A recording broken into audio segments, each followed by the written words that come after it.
Hi, I'm your lab instructor, Jennifer. Most of the labs this semester will be online only, but there are a few face-to-face labs, so you will get to meet me in person eventually, just not right away. So I wanted to take this opportunity to say hello and to tell you a little bit about how this course works with regard to the labs. So to begin with, you're going to need to pick up a kit with your equipment from the library, specifically from Surrey Library.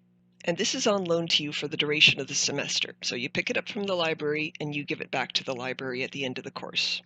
The library should contact you about how to pick up and drop it off. If you don't hear from them, feel free to contact me or your course instructor for help.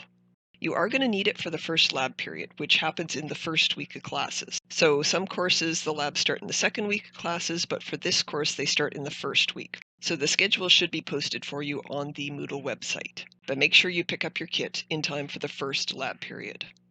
Now, as I said, there's going to be a few face-to-face labs this semester.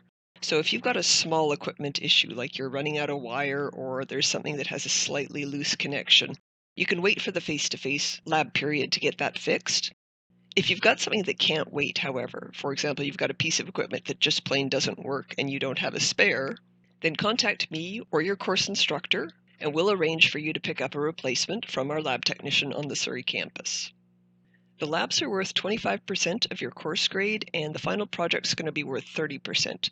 So over half of your grades in this course come from lab work.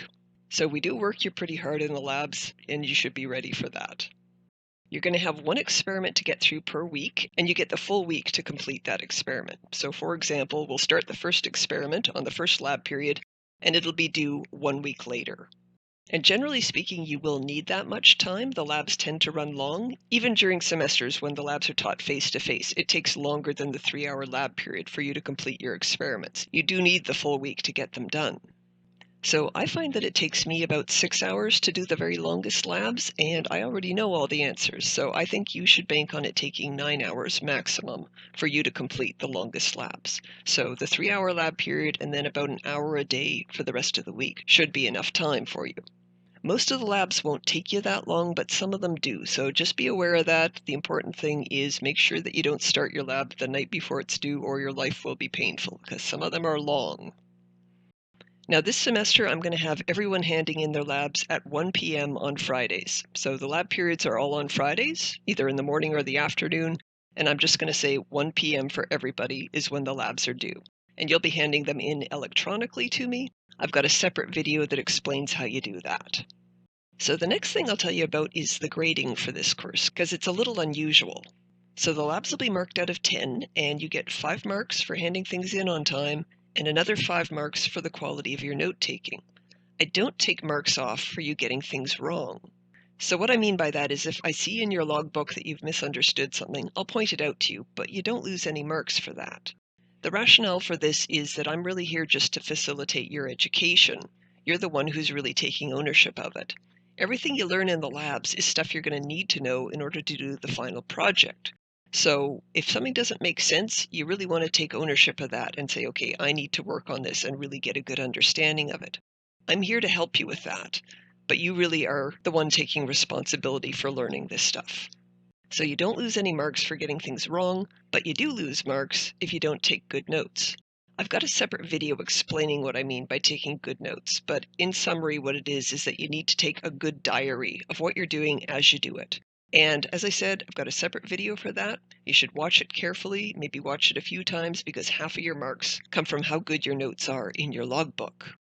The other half of your marks are just going to be from getting it done on time. So what I mean by that is, as I said, the deadline for handing in your logbook is going to be 1 p.m., 1 in the afternoon on Fridays.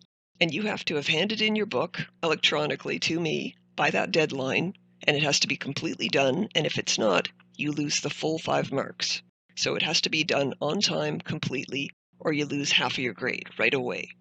So the rationale for that is just that if we give you a full week, you can't really argue that you needed a full week plus 1 hour to finish the last little bit. You should have organized your time better. Now, if there's extenuating circumstances, like you were really sick last week or you had a family emergency that morning, then get an email to me and tell me as soon as you can what's going on. I can be lenient about that deadline if I know that you were dealing with something, but if I don't, it's a hard and fast deadline. If you turn in your work late or incomplete, 5 marks off. Another thing to be aware of is that the labs are considered part of the course requirements. You have to do every single lab and hand it in order to pass the course. Even if you turn it in late, it does need to be submitted to me. The files that you need are going to be distributed via the Moodle website for the labs, and there's a lot of videos that I've put on there too to help you learn skills that you're going to need. So that includes things I've mentioned, like how to hand in your work electronically to me and how to take good notes in your logbook, but also things like how you collaborate with other students, because we're going to try and help you do that too, even though everybody's working separately this semester. So watch those videos and feel free to email me with questions. And by the way, because this is such a technical course with a lot of equipment and computer programs, I am expecting, especially at the beginning of the semester, that you'll have a lot of questions for me. So feel free to email anytime. If you're having trouble with your code, you might consider sending me a screenshot of the error messages you're getting or of the code itself. You can take photos of your circuit and send me those as well. Give me lots of information and I'll try and help you get through whatever hurdles you're having trouble with. Also, you can always email me to set up a video conference if it would be easier to talk in person. So I'll wrap up this video by saying good luck this semester, and remember, I'm here to help you, so do get in touch when you need me.